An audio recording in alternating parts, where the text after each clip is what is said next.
Calls for independence seem to be sweeping the globe, from northern Iraq to northern Spain. But one area that receives less attention is where the Ipob people in southern Nigeria live. They're a distinct linguistic and ethnic group among many in Nigeria.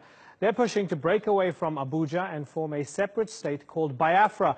But the government has labeled the group a terrorist organization. The movement's leader is on trial for treason, but on Tuesday's hearing, he failed to show at court. In fact, he's been missing for weeks, and his lawyer says the government took him following a military operation in his home city. Well, I'm joined now from London by the deputy leader of the indigenous people of Biafra, Uche Mefor. He's also the second in command of what's called the Great Army of Biafra. Thanks for joining us, Uche Mefor. Good to have you on the Newsmakers. So, your leader, Nnamdi Kanu, didn't show up in court. Thank you very much. Do you have any idea where he is?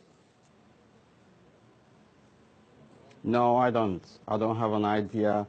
The Nigerian military should be able to provide an answer to that. And so every inquiry regarding the supreme leader of indigenous people of Biafra, who is also my leader, Mazi Nnamdi Kanu, should be directed to the Nigerian military. They were the people who unleashed terror and mayhem on his residence, in the process killing and spilling the blood of a cross-section of Biafran youths. A number of them were taken away, sizable number were mowed down. It was at this particular point in time that we lost contact with our leader. And so it is only very fair to direct that question to the Nigerian military, to Muhammad Buhari, the arch-genocidist, the terrorist, who is actually diverting state resources to unleashing terror on innocent indigenous civilian population. Okay, but you heard Garba Shehu, Buhari's spokesman, in the build-up to us talking, where he says it's clear they consider you terrorists. And this is along with governors of 5 other states in the region, because they say the group uses weapons against the state, there's illegal taxation, and the attacking of national institutions. What's your response to that? Well, first of all, terrorists behave in a systematic pattern. If we are terrorists, maybe, of course, I should be a terrorist. You are talking to me now, you know my address, you know where I'm coming from, and the indigenous people of Biafra, for avoidance of doubt, are indigenous to the land of Biafra. They are the original owners of land of Biafra. They are everywhere. They are legitimate in every country where they are. They go about their normal duties. They engage meaningfully in the lives of communities where they are. They have friends, they have relatives, they have families, they go to work, they come back. They are professionals in their fields. You have lawyers, you have doctors, you have captains of industries, and of course you have religious leaders. You have ordinary people, men, women, and children. They are everywhere, and we are not hidden. If we are terrorists, we shouldn't be coming out in the public and mingling with ordinary people. And as a matter of fact, Garba Shehu is a product of the symptomatic institutional decay that Nigeria has become, has indeed dished out in recent times. It is about official deception in highest quarters. The Nigerian government officials do not actually know what they have come to do. All they know is about what they can gain from whatever they are doing. They don't put the interests of the people at heart. They are opportunists. And as you can see, Garba Shehu said all that he has said. From your own vintage position, you can see that IPOB are very civil, they are innocent, they are unarmed, they are non-violent. All we want is referendum. All we want is a democratic process of referendum to ascertain where the people of Biafra want to be, whether they want to be in Nigeria or in Biafra. So, Uche, there are Nigerians who don't agree with you. They say we are a multi-ethnic state. Part of our social contract, politically and socially, is that we have different languages, we have different ethnicities, we come from different tribes, we even have different religions, but we're all under this one umbrella as Nigerian citizens, all equal under the law. We had a terrible civil war 50 years ago that killed more than 1 million people, and your movement wants to drag us back into that mess again. How do you respond to them? Well, it is very unfortunate. People who are saying all these things are either selfish or that they don't know what they are saying. As a matter of fact, indigenous populations are lumped together. They are forced to live in that contraption called Nigeria. There is no agreement for them to come together to become Nigerians. Nigerian citizenship was forced on them. Nigeria is a concussion, a contraption by the British.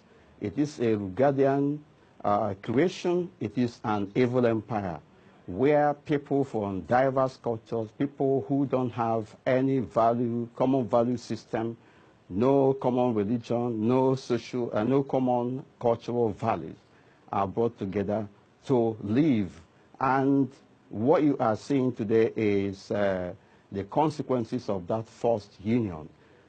In the northern part of that contraption called Nigeria, you have the Islamic religion. In the southern part, you have Christianity, you have traditional religion. And then these people from the northern part think that, and they have always professed it, that Nigeria is their forefathers' estate. They are very violent. They are only good in unleashing terrorism against other indigenous populations who are living there. They have nothing to produce. They have nothing to bring to the table. They are unproductive. And just like the colonial masters we say, the north and south are just like oil and water that can never mix. And so anybody telling you that he is a Nigerian must be lying to him or herself, because in the first place, before Nigeria was concocted, there were indigenous populations. Ask those people where they come from.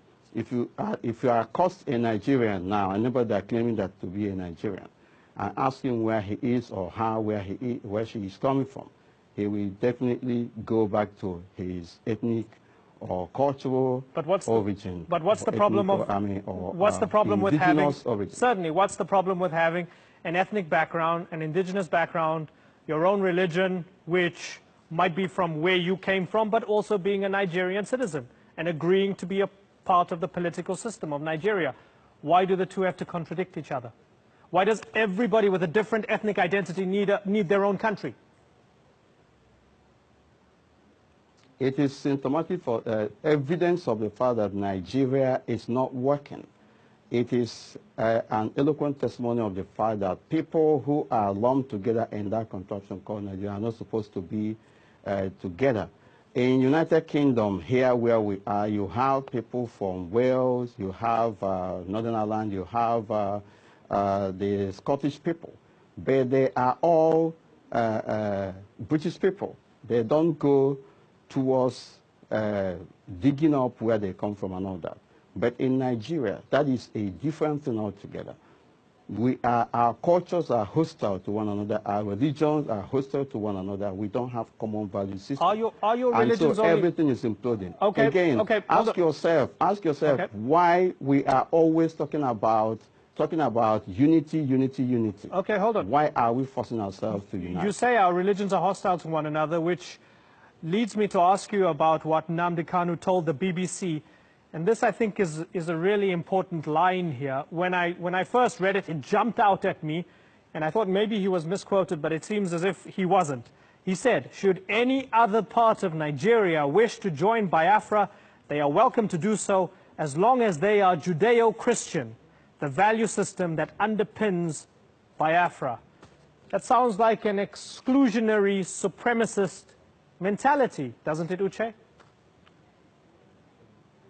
It is not.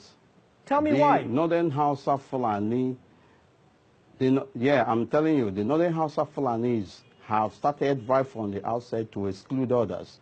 Muhammad Buhari, for instance, has excluded people from Biafra land.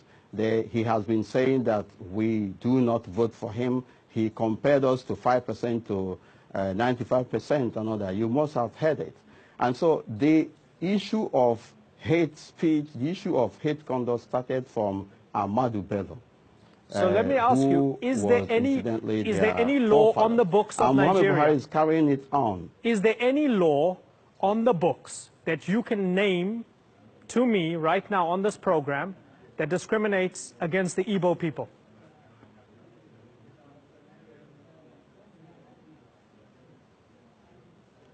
There is no law that says that anybody should be discriminated. But what you are seeing is a situation where the Northern Hausa Fulanis are discriminating against everybody that are not from that ethnic origin. And it is manifesting in every aspect of life. So, for instance, so when Goodluck Jonathan was president, of Nigeria, when Goodluck Jonathan was president, what was that then? He's not a Northern Fulani. No, he's not a Northern Fulani, because his emergence as president was a child of circumstance. Okay. Uche Mefor. Before he became president, it was very contentious. Okay. It's been good to talk to you. God. And I'm glad we've covered the story, because we spoke to the Nigerian government and now we've spoken to you, and I hope you'll come back on the program. Hopefully we can get the two of you together in a debate.